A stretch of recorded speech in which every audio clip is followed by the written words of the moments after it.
The 70s was an exciting and far-out time in America. With its period of funky beats, psychedelic designs, and foxy clothing, many Americans were enjoying the life they had.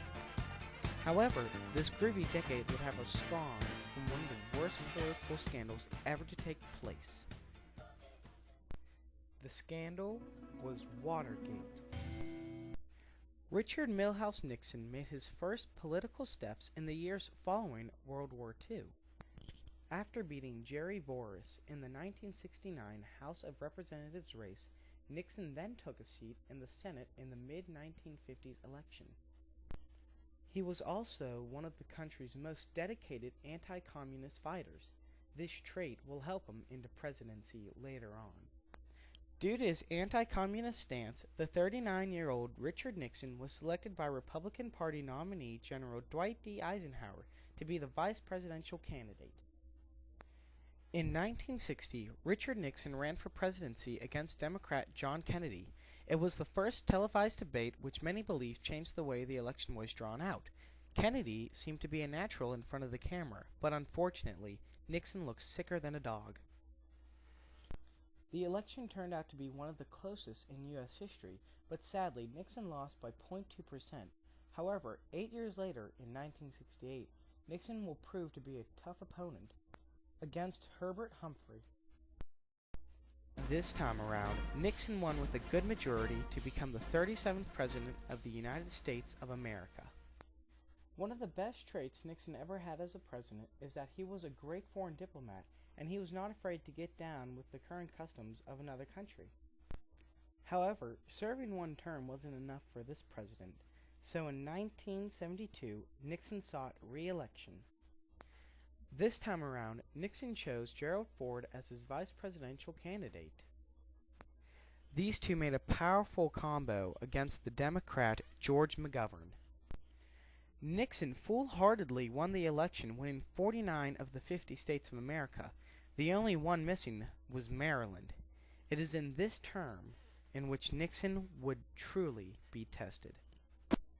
A few months into Nixon's second term, a break-in occurred at the Democratic Party headquarters at the Watergate Hotel in Washington, D.C. on June 17, 1972.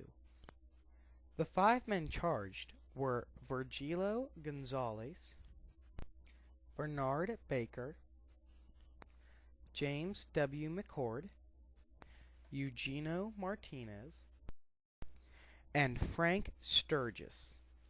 Sparked by the Democrats, an investigation took place that led to the unraveling of a cover-up.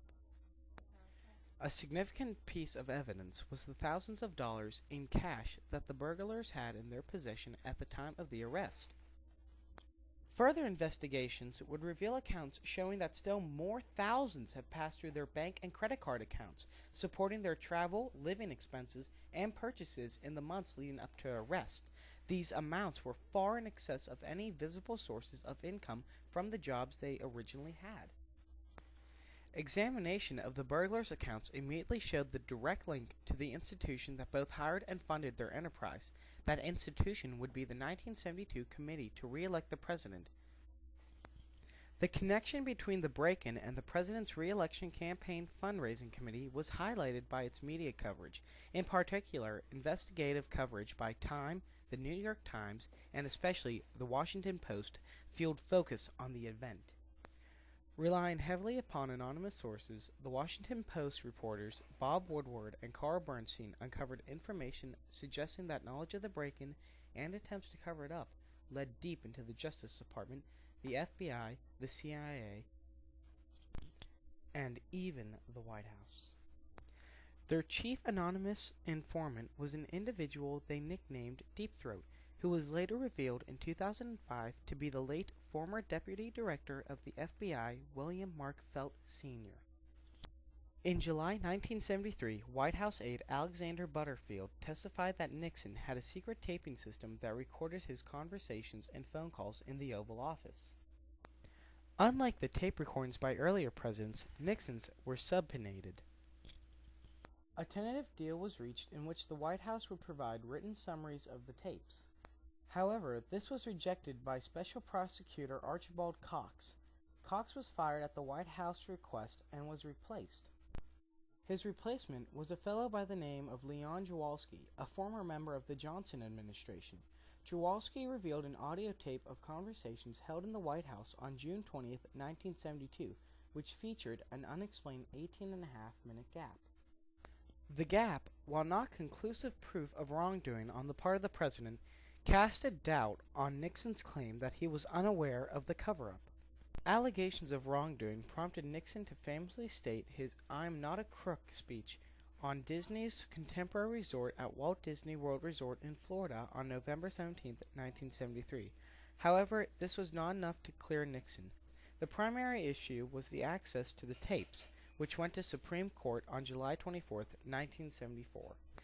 In the case of United States v. Nixon, the court ruled unanimously that the claims of executive privilege over the tapes were void.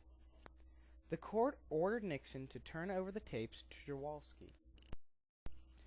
On July 30, 1974, he complied with the order and released the subpoenaed tapes. Their contents were finally revealed. In August, the previously unknown tape from June 23, 1972 was released. Recorded only a few days after the break-in, it documented Nixon and Hartleman formulating a plan to block investigations by having the CIA falsely claim to the FBI that national security was involved. This tape, which was referred to as Smoking Gun, destroyed Nixon politically. After Smoking Gun was released, every congressman was in all support of impeachment when the vote went into the House. Impeachment by the House and subsequent removal from office by the Senate now appeared certain. Throughout this time, Nixon still denied any involvement in the ordeal. However, after being told by key Republican senators that enough votes existed to convict and remove him, Nixon decided to resign. In a nationally televised address on the evening of August 8, 1974, he announced he would resign, effective at noon Eastern Time on Friday, August 9, 1974, thus indicting General Ford as president. Nixon would be the first president to resign while in office. But as president, I must put the interests of America first. America needs a full-time president and a full-time Congress, particularly at this time with problems we face at home and abroad. To continue to fight through the months ahead for my personal vindication would almost totally absorb the time and attention of both the President and the Congress in a period when our entire focus should be on the great issues of peace abroad and prosperity without inflation at home. Therefore, I shall resign the presidency effective at noon tomorrow. Vice President Ford will be sworn in as president at that hour in this office. Shortly after his resignation took effect, a helicopter took him from the White House to Andrews Air Force Base in Maryland. At Andrews Base, he boarded Air Force One to El Toro Marine Corps Air Station in California and then to his new home in San Clementine. However, Nixon wasn't out of the hole yet. Federal prosecutors still hounded Nixon, trying to persecute him for a number of crimes. This was a call for Gerald Ford, however. On September 8, 1974, President Gerald Ford granted Nixon a full and unconditional pardon for any crimes he may have committed while president. Even though federal prosecution was over, the aftermath of Watergate had a huge effect on American life. This was shown in the upcoming House and Senate elections 3 months later, in which Democrats got a huge advantage. Voters, disgusted by Nixon's actions, became thoroughly disillusioned with the Republican Party. In that election, the Democrats gained 5 seats in the Senate and a remarkable 49 in the House. These electees were given the name Watergate babies due to the fact that they most likely won their seat through the effects of Watergate. The presidency of Richard Nixon was not a bad one, just a confused and utterly unfortunate one. Although Nixon did do many good deeds for the American people, it will seem that his presidency will be forever scarred with Watergate.